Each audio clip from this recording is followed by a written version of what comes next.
एक आदमी अपने घर से बैंक जाने के लिए निकलता है और काफ़ी देर तक लौट के वापस नहीं आता। अब जब वो आदमी घर पे लौट के नहीं आता तो घर वाले कुछ देर तक इंतजार करते हैं, लेकिन जब समय धीरे धीरे बढ़ता जाता है तो घर वालों को चिंता होने लगती है। और काफ़ी देर तक जब उस आदमी की ना कोई सूचना मिलती है ना उस आदमी का कुछ पता चलता है तो घर वाले काफ़ी ज़्यादा परेशान होते हैं और इधर उधर खोजने निकल पड़ते हैं। अब जैसे ही घर वाले खोजने निकलते हैं तभी उन्हें सूचना मिलती है, एक फ़ोन आता है और फ़ोन करने वाला कहता है कि आप इनके घर से बोल रहे हैं। घर वाले जब कहते हैं कि हाँ इन्हीं के घर से बोल रहे हैं तो फ़ोन करने वाला कहता है कि इनके रास्ते में लाश मिली है और हम इसे लेके हॉस्पिटल जा रहे हैं। अब ये चीज़ जब घर वाले सुनते हैं तो घर वालों के तो पैरों तले ज़मीन खिसक जाती है कि एक आदमी अच्छा भला घर से निकला था, अचानक से इसकी मौत कैसे हो सकती है। अब घर वाले भाग के हॉस्पिटल जाते हैं और डॉक्टर से पूछते हैं कि इन्हें हुआ क्या है। तो डॉक्टर बिना पोस्टमार्टम किए जो पहला रीज़न बताते हैं वो कहते हैं कि इन्हें हार्ट अटैक आया है। अब घर वाले ये चीज़ मानने को तैयार नहीं होते। घर वाले कहते हैं कि नहीं, इनका स्वास्थ्य बिल्कुल ठीक था, इन्हें तो बुखार तक नहीं होता था, ये पीटी टीचर थे, इनकी सारी फिजिकल एक्टिविटी बहुत अच्छी थी, तो इन्हें हार्ट अटैक तो आ नहीं सकता, आप पोस्टमार्टम कीजिए। अब घर वाले जब ऐसी जिद करते हैं और पुलिस को भी फ़ोन कर देते हैं और कहते हैं कि इनके साथ कुछ गलत हुआ है, कुछ अनहोनी हुई है, तो पुलिस भी आती है और पुलिस के कहने पर जब उस आदमी का पोस्टमार्टम होता है तो पता चलता है कि उस आदमी का साइनाइड देकर मर्डर किया गया है। अब इसके बाद पुलिस जांच पड़ताल करती है, मामले का खुलासा करने की कोशिश करती है। उसके बाद जो चीज़ निकल के सामने आई, जो बात निकल के सामने आई, वो अपने आप में इतनी ज़्यादा हैरान करने वाली, इतनी ज़्यादा चौंकाने वाली थी कि आज भी उस इलाके के लोग जब ये खबर सुनते हैं, जब इस घटना के बारे में चर्चा करते हैं, तो आज भी उनके मन में एक सिहरन पैदा हो जाती है। चूँकि अकेले ना केवल इस आदमी को, लगभग ऐसे 10 से 12 लोगों को मार दिया गया था साइनाइड खिला के, और मारने के पीछे जो वजह थी वो भी अपने आप में बेहद हैरान करने वाली थी। और अगर ये आदमी पकड़ा ना जाता, ये सीरियल किलर पकड़ा ना जाता, तो 20 से 30 लोगों को और मारता। तो आदाब, नमस्कार, जय हिंद, वंदे मातरम। मैं आपका अपना ठाकुर प्रगट सिंह। आज मैं जिस कहानी के साथ, जिस सच्ची घटना के साथ हाजिर हुआ हूँ, इस कहानी को, इस घटना को बताने का सबसे बड़ा रीज़न ये, मेन कारण ये है। पहली बात तो ये सीरियल किलिंग का मामला है और आप लोग सीरियल किलर और ऐसी स्टोरीज को बहुत पसंद करते हैं। दूसरी बात, इस घटना में मारने वाला जितना ज़्यादा गुनहगार था, उससे ज़्यादा और कहीं ना कहीं जो लोग मरे थे उनकी भी गलती थी। वो अपने लालच में आते थे, अंधविश्वास में पड़ते थे और इसी चक्कर में अपनी जान गंवाते थे। इस कहानी की शुरुआत होती है साल 2018 से। साल 2018 में एक शिवा बेलंकी नाम का आदमी अपने परिवार वालों के साथ किराए के मकान में रहता था और अपना काम, अपना धंधा, अपना खर्चा चलाने के लिए चौकीदार की, वहीं पे एक पश्चिम गोदावरी में एक जगह है आंध्र प्रदेश में, वहीं पे चौकीदार की नौकरी करता था। एक बिल्डिंग में चौकीदारी करता था, ज़्यादा पैसे नहीं थे। इधर घर वालों के भी काफ़ी खर्चे थे, इसका भी खुद का खर्चा था, किराए, खाना, ये सारी चीज़ें काफ़ी महंगी हो गई थी, तो खाने के लाले पड़ने लगे थे। इधर किराएदार किराया मांगने लगा था। ये काफ़ी ज़्यादा परेशान हो गया और परेशान होने के बाद इधर उधर से जब इसे कोई सही रास्ता नहीं समझ में आता तो ये तंत्र मंत्र, बाबा, ऐसे लोगों के चक्कर में पड़ता। और पढ़ने के बाद इसने अपनी जमा पूंजी से एक सिक्का लिया। इस सिक्के की खासियत ये थी कि सिक्का जो है दो रेयर एलिमेंट्स, कॉपर और इरिडियम, इन दो धातुओं से बना था। और इस सिक्के की खासियत ये थी कि ये अगर आप चावल के पास इस सिक्के को रखेंगे तो ये सिक्का उस चावल को अपनी तरफ खींच लेगा, यानी राइस पुलिंग कॉइन। अब ये सिक्का जब इसे मिलता है, देने वाला इसे बताता है कि ये सिक्का जो है जब आप लेके जाएंगे और अपने प्रॉपर्टी में, अपनी चीज़ों में रखेंगे तो आपकी जो प्रॉपर्टी है ये कई गुना बढ़ती चली जाएगी। ये सिक्का बाकी और को, जैसे आप 10 ग्राम सोने में रखेंगे तो इस 10 ग्राम और सोने को अपनी तरफ खींचेगा, बाहर से और सोना आएगा। जब ये बात शिवा को पता चलती है तो शिवा काफ़ी ज़्यादा खुश होता है। जो भी पैसा तय हुआ था उस पैसे को देता है और उस सिक्के को अपने घर पे लेके आता है और खुशी खुशी जो भी थोड़े बहुत जेवर थे, जो भी थोड़े बहुत पैसे थे, उसके बीच उस सिक्के को रख देता है। अब रखने के बाद शिवा खुशी मन से इंतजार करता है। एक दिन बीतता है, 2 दिन बीतता है, उसके बाद हफ्ते बीत जाते हैं, महीने बीत जाते हैं, लेकिन शिवा को कोई भी फायदा, कोई भी लाभ नहीं नजर आ रहा था। अब जब शिवा को ना कोई फायदा हो रहा था, ना कोई उसे प्रॉफिट हो रहा था, ना ही उसकी इनकम दुगनी हो रही थी, ना कोई इनकम का सोर्स बढ़ रहा था, ऊपर से खर्चे ही दुगने हो गए थे, तो शिवा को लगता है कि हो ना हो, जिसने भी ये सिक्का दिया है, जिस बाबा ने, जिस तांत्रिक ने ये सिक्का दिया है, उसने इसे लूट लिया है। अब कायदे से शिवा को, जो उसके साथ गलत हुआ था, तो शिवा को ये चीज़ सोचनी चाहिए थी कि मेरे साथ गलत हुआ है, मैं लोगों को समझाऊंगा कि ऐसे चक्करों में ना पड़े। इन चीज़ों में ना पड़ें, नहीं तो आपका ही नुकसान होगा, बर्बादी होगी पैसे की। इसके उलट अब शिवा सोचता है कि मैं भी अब ऐसे बाबाओं की तरह लोगों को लूटूंगा। अब इसके बाद ये उस सिक्के को अपने पास रखता है और पास में रखने के बाद रात में ये चौकीदारी की ड्यूटी करता है और दिन में गेरुआ वस्त्र पहन के, दाढ़ी मूछ नकली लगा के ये बाबा बन के लोगों को ठगने का काम करता है। अब इसे कायदे से एक मोटी पार्टी का तलाश था, मोटी पार्टी जो इसे पैसे दे सके और बदले में वो सिक्का इससे खरीद सके। ये सारी चीज़ें ये सोचता रहता है। इसे एक पार्टी मिलती भी है, मामला कुछ रुपयों पे तय होता है। लेकिन जब इसे सिक्का देना था और पार्टी से सिक्का लेने आने वाली थी तो इसके दिमाग में एक चीज़ आती है कि अगर ये सिक्का मेरे पास से चला गया तो मान लो मैं लोगों को बस एक बार लूट पाऊंगा। इसलिए कुछ ऐसा हो जाए कि ये सिक्का लेने के लिए लोग मुझसे आए, मेरे पास आए, मैं उन्हें सिक्का दूं और सिक्का फिर लौट के मेरे पास वापस चला आए तो मैं इसे दोबारा बेच सकता हूँ। अब इसके लिए इसने जो प्लान बनाया वो बेहद खौफनाक था। दरअसल इसका एक दोस्त है, शेख अमीनुल्लाह। ये उसके पास जाता है, उसको ये सारी चीज़ बताता है और कहता है कि कुछ ऐसा जुगाड़ हो जाए जिससे सिक्का जाए और फिर लौट के वापस आ जाए, तो हम इस सिक्के को दोबारा अच्छे दामों में बेचेंगे और हमारा अच्छा खासा फिर से फायदा होगा। अब इसके लिए ये दोनों फिर प्लान करते हैं और प्लान करने के बाद इनके दिमाग में एक आइडिया आता है कि जैसे ही वो आदमी सिक्का लेने आएगा हम उसे साइनाइड खिला देंगे या फिर कोई ऐसा जहर दे देंगे जिससे वो आदमी थोड़ी दूर पे जाएगा और जाने के बाद दम तोड़ के मर जाएगा और हम उससे सिक्का वापस ले लेंगे। अब इसके बाद फिर बात होती है कि साइनाइड कहाँ से मिलेगा। तो फिर इसका ये दोस्त जो शेख अमीनुल्लाह था, उसके भाई की मोबाइल के स्पेयर पार्ट्स की शॉप थी, दुकान थी, और लीगल लाइसेंस पे वो सरकारी कार्यालयों से साइनाइड ले सकता था स्पेयर पार्ट्स की सफाई के लिए, ये सारी चीज़ों के लिए। अब फिर चूंकि अगर उसके जानकारी में उसकी दुकान से साइनाइड लिया जाता तो उसे भी ये सारी चीज़ें बतानी पड़ती।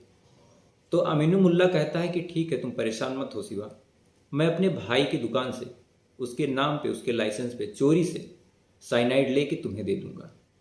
अब साइनाइड भी मिल गया, सारी चीज़ें हो गई। पहला शिकार फरवरी 2018 में बी उमा मेहवार को, इनकी एज 68 साल थी, इनसे ये कांटेक्ट करते हैं। कांटेक्ट करने के बाद उनसे सारी चीज़ें बताते हैं कि मेरे पास ऐसा सिक्का है जो आपकी संपत्ति को, जो आपकी प्रॉपर्टी को दुगना कर देगा, और आप जितने सोनों के बीच इसे रखेंगे वो सोना उसका दुगना हो जाएगा, सोना और खींच के चला आएगा। अब जब ये बी उमर मेवार ये बातें सुनते हैं तो उन्हें ये चीज़ बड़ी इंटरेस्टिंग लगती है और ये लालच में आ जाते हैं। उसके बाद डेट, तारीख, पैसे, ये सारी चीज़ें तय होती है। उसके बाद जो शिवा है वो कहता है कि आप ऐसे मत आइएगा, क्योंकि ये मामला श्रद्धा का है और इसमें आपको कुछ इन्वेस्ट करना होगा, कुछ प्रयोग करना होगा। तब ये आदमी कहता है कि क्या प्रयोग करना होगा, तो ये शिवा कहता है कि आप कुछ पैसे, कुछ सोने लेके आइए, मैं एक अनुष्ठान करूंगा। अनुष्ठान करने के बाद उस सोने के बीच में, उन पैसों के बीच में उस सिक्के को रखूंगा। उसके बाद जब सिक्का अपना काम कर दे, आपकी प्रॉपर्टी दुगनी हो जाए जो आप लेके आएंगे, तभी आप ये सिक्के का पैसा मुझे दीजिए और लेके जाइए। और ऐसे सिक्का मैं आपको दे भी नहीं सकता हूँ, क्योंकि मुझे एक विशेष पूजा करनी होगी। अब जो बी अहमरवार थे, उन्हें इतनी ज़्यादा खुशी होती है कि एक आदमी लाइव प्रूफ करके दिखाएगा, सारी प्रॉपर्टी दुगनी हो जाएगी, तब जाके मुझे सिक्के का पैसा देना होगा। तो अब शंका का, डाउट का कोई चांस, रेश मात्र भी नहीं रह जाता। अब तय समय पे फरवरी 2018 में ये एक सुनसान जगह पे बिना अपने घर को बताए जो बी उमा मेवार थे, लगभग 4 लाख रुपए और कुछ सोना लेके अपने घर से आते हैं, घर पे बिना बताए। अब आते हैं, जो शिवा था ये झूठ मूठ की पूजा पाठ करता है। पूजा पाठ करने के बाद एक लड्डू देता है खाने को कि ये बाबा का प्रसाद है शिवा का, आप इसे खाइए। सोने के बीच में वो सिक्का रखता है, उसके बाद उन्हें वापस कर देता है और कहता है कि आप घर पे जाइए, और जाने के बाद जब खोलेंगे तो ये सोना और ये सिक्का दोगुना हो जाएगा। और जो भी 1,50,000 का अमाउंट तय हुआ था वो पैसे उनसे ले लेता है। अब इधर ये थोड़ी दूर चलते हैं, बी उमा मेवार, अचानक से इनकी आंखों के आगे अंधेरा छाने लगता है। मतलब जहाँ इन्होंने पूजा पाठ की थी, ये सारी चीज़ें की थी, वहाँ से ये लगभग 100 मीटर ही चले थे कि इनकी आंखों के आगे अंधेरा छा जाता है और ये अपनी बाइक से, अपनी स्कूटर से गिर पड़ते हैं। गिरने के बाद ऑन द स्पॉट उनकी मौत हो जाती है। अब शिवा जब देखता है कि इनकी मौत हो गई तो वापस इनके पास आता है। वह सारे पैसे, वो सारे सोने और वो सिक्का वापस ले लेता है और वहाँ से चला जाता है। अब इनके घर वाले इनको खोजते हैं, खोजने के बाद फिर इनकी खबर मिलती है। चूँकि इनकी उम्र ज़्यादा थी तो लोगों को यही लगता है कि इनका हार्ट अटैक हो गया और हार्ट अटैक से इनकी मौत हो गई। घर वाले ना कोई कार्रवाई करते हैं, ना कोई पूछताछ करते हैं, ना ही कोई छानबीन करते हैं और इनका अंतिम संस्कार कर देते हैं। अब इसके बाद फिर अगला शिकार खोजा जाता है और खासकर ऐसे ही शिकार को ये शिवा खोजता जो मिडिल क्लास फैमिली से हों, जिन्हें पैसे की काफ़ी ज़्यादा लालच हो और जो ऐसे भूत प्रेत और तंत्र मंत्र में विश्वास करें और ऐसे राइज पुलिंग और ऐसे जादुई चीज़ों में, मड़ियों में, ऐसी चीज़ों में भरोसा करें। अब इसके बाद अगला शिकार मार्च ठीक 1 महीने बाद मिलता है। कुला पार्थी, उम्र 50 साल। इससे भी ये सेम बातें करते हैं और कहते हैं कि मेरे पास ऐसा सिक्का है, ये बाबा बन के जाता, बाकायदे अपना माहौल बनाता। उसके बाद बताता कि मेरे पास ऐसा सिक्का है जिसकी वजह से मुझे कोई दिक्कत नहीं, मुझे कोई तकलीफ नहीं। सिक्का रख देता हूँ, जो भी चीज़ें होती हैं दुगनी 4 गुनी हो जाती हैं, तो मुझे कोई दिक्कत नहीं। अब इसके बाद ये भी लालच में आ जाता है और लालच में आने के बाद ये लगभग 8 लाख रुपए और कुछ चांदी के, कुछ सोने के आभूषण लेके इसकी बताई हुई जगह पे फिर आता है। आने के बाद ये फिर पूजा पाठ करता है और पूजा पाठ करने के बाद फिर ये पूजा पाठ के बाद जब वो लड्डू वाला प्रोसेस आता है, ये लड्डू देता है, ये लड्डू खाता है, थोड़ी दूर जाता है, जाने के बाद ये भी बेहोश होकर गिर जाता है और शिवा यहाँ से 8 लाख रुपए और चांदी सोने के जो आभूषण वो लाया था उसे लूट लेता है। अब तीसरे शिकार की तलाश होती है और तीसरा शिकार मिलता है के बाला। ये भी लगभग 2 लाख रुपए लेके आता है और सेम तरीके से इसे भी लड्डू खिलाया जाता है और ये थोड़ी दूर पे जाता है, बेहोश होकर गिर जाता है। घर वालों को लगता है कि इसे हार्ट अटैक आया होगा, इसी वजह से रास्ते में मौत हो गई और इसका सारा सामान, सारा सोना शिवा लूट लेता है और अपने सिक्के को वापस ले लेता है। अब इसके बाद चौथा शिकार, चौथे के बाद 5वां शिकार और मान के चलिए कि मार्च से दिसंबर के बीच में इसने लगभग 8 लोगों की ऐसी हत्या की। फरवरी से ये हत्या कार्यक्रम शुरू हुआ था और दिसंबर तक 8 लोगों की मौत हर महीने में 1 बार 2 बार ये ऐसे शिकार को फंसाता और फंसा के मार देता। उसके बाद फिर 2019 आ जाता है। 2019 में भी एक आदमी को फंसाता है, उसकी हत्या करता है और हत्या करके लूट लेता है और फिर अगस्त में भी ऐसे ही फंसाता है, हत्या करके लूट लेता है। जब इसे लगता कि अब एक इलाके में ज़्यादा लोगों को मार दिया गया, ज़्यादा लोगों को शिकार बना दिया गया, तो इस इलाके को छोड़ देता और किसी दूसरे इलाके में जाता, बाबा वाला चोला पहनता, अपने सिक्कों को दिखाता और सिक्के को दिखाने के बाद लोगों को लूटता और लूट के मार देता। अब इसका 10वां शिकार के नागाराजू, इससे 16 अक्टूबर 2019 को मिलता है। ये उसे भी फंसाता है और फंसाने के बाद सेम तरीके से सारे सिक्के को बताता है, दिखाता और कहता है कि आप इसे लेके जाइए, ये आपकी संपत्ति को, आपकी प्रॉपर्टी को, सोने चांदी को दुगना 4 गुना कर देगा। के नागाराजू की लालच में आ जाते हैं और आने के बाद इसके पास आते हैं, ये उन्हें वही साइनाइड वाला लड्डू खिलाता है, सारी चीज़ों को लूट लेता है और लूटने के बाद कुछ दूर जाने के बाद जब इनकी मौत होती है और घर वाले जब खोजने निकलते हैं, घर वालों को लाश मिलती है। अब घर वाले इस बात की जिद पे अड़ जाते हैं, जब सब लोग कहते हैं, पुलिस वाले कहते हैं, आसपास के लोग कहते हैं कि इन्हें हार्ट अटैक आया है, तो घर वाले जिद पे अड़ जाते हैं कि ये तो पीटी टीचर थे, इनको तो हार्ट अटैक आ ही नहीं सकता, इनका स्वास्थ्य काफ़ी ज़्यादा ठीक था। अब जब घर वाले जिद पे आते हैं, पुलिस को भी कार्रवाई करनी पड़ती है और इसका पोस्टमार्टम होता है। तो के नागाराजू के पोस्टमार्टम में रिपोर्ट में साइनाइड मिलता है।